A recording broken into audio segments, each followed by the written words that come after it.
ரோஜாஸ் கிச்சனை நீங்கள் என்ன சப்ஸ்கிரைப் பண்ணலைன்னா சப்ஸ்கிரைப் பட்டனை கிளிக் பண்ணி பக்கத்தில் இருக்கிற பெல் ஐக்கானே கிளிக் பண்ணிக்கோங்க. அப்போ தான் எங்கள் வீடியோலாம் ஃபஸ்ட்டு பார்க்க. இன்றைக்கி நம்ம கிச்சனில் என்ன பார்க்க போகிறோம் அப்படின்னு பார்த்தீங்கன்னா, வெந்தயக்கீரை சப்பாத்தி பார்க்க போகிறோம். அதுக்கு இப்போ ஒரு பவுல் எடுத்திருக்கேன். பவுலில் 1 கப் கோதுமை மாவு சேர்த்துக்கோங்க.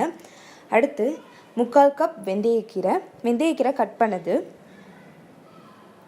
அடுத்து அரை டீஸ்பூன் மஞ்சத்தூள், அரை டீஸ்பூன் சீரகத்தூள், 1 டீஸ்பூன் மிளகாய்த்தூள். அடுத்து ஓமம் வந்து சிறிதளவு சேர்த்துக்கோங்க. அடுத்து இஞ்சி பூண்டு விழுது 1 ஸ்பூன், தயிர் 1 கப். இப்போ இது கூட உப்பு சேர்த்துக்கோங்க. உப்பு தேவையான அளவு. இப்போ இது எல்லாத்தையுமே நம்ம நல்லா பிணைஞ்சுப்போம். மாவு நல்லா மிக்ஸ் ஆகிடுச்சு. மிக்ஸ் ஆன பிறகு கொஞ்சம் தண்ணி சேர்த்துக்கோங்க. தண்ணி சேர்த்துட்டு நீங்கள் எப்படி சப்பாத்தி மாவுக்கு பிசைவீங்களோ அதே பதத்துக்கு பிணைஞ்சுக்கோங்க. இப்போ இது கூட கொஞ்சம் எண்ணெய் சேர்த்து நல்லா ரொம்ப அழுத்தி நம்ம இந்த மாவை பிணைஞ்சுப்போம். இப்போது மாவை நல்லா பிணைஞ்சாச்சு. இது 30 மினிட்ஸ் மூடி வைக்கலாம். இப்போது 30 மினிட்ஸ் ஆயிடுச்சு. நம்ம இப்போ சப்பாத்தி போட்டுடலாம்.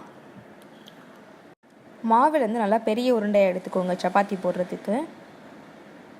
உருண்டையை இந்த நல்லா அமுக்கிட்ட பிறகு கொஞ்சம் மாவு சேர்த்துக்கோங்க. மாவு சேர்த்துட்டு நல்லா சப்பாத்தி மாதிரி தேய்ச்சிக்கோங்க.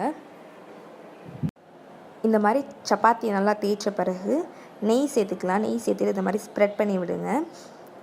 நீங்கள் நெய் மட்டும் இல்லை, ஆயில் கூட சேர்த்துக்கலாம். சேர்த்துட்டு இந்த மாதிரி ஃபோல்ட் பண்ணிடுங்க. ஃபோல்ட் பண்ணிவிட்டு இதை இப்போ திருப்பி வச்சுட்டு மறுபடியும் இந்த சைடு இப்போ நல்லா தேய்ச்சிருங்க.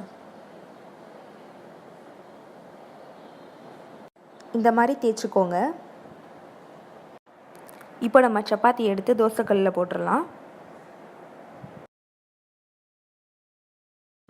சப்பாத்தியை திருப்பி போட்டுருங்க. திருப்பி போட்டுட்டு உங்களுக்கு எண்ணெய் வேணும்னா எண்ணெய் ஊற்றிக்கோங்க. அப்படி இல்லைன்னா நெய் ஊற்றிக்கோங்க. நான் நெய் ஊற்றிக்கிறேன்.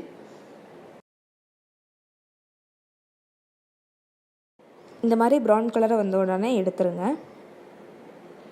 இப்போது சுவையான வெந்தயக்கீரை சப்பாத்தி ரெடி ஆயிடுச்சு. பிள்ளைங்க யார் யாருக்கோ கீரை பிடிக்காதோ அவங்களாம் அதை ரொம்ப விரும்பி சாப்பிடுவாங்க. இது கசக்கெல்லாம் செய்யாது, ரொம்ப டேஸ்ட்டாக இருக்கும், உடம்புக்கு ரொம்ப நல்லது. ஸோ கண்டிப்பாக வீட்டில் ட்ரை பண்ணி பாருங்கள். ட்ரை பண்ணி பார்த்துட்டு எப்படி இருக்குது அப்படின்னு சொல்லிட்டு கீழே கமெண்ட் பண்ணுங்கள்.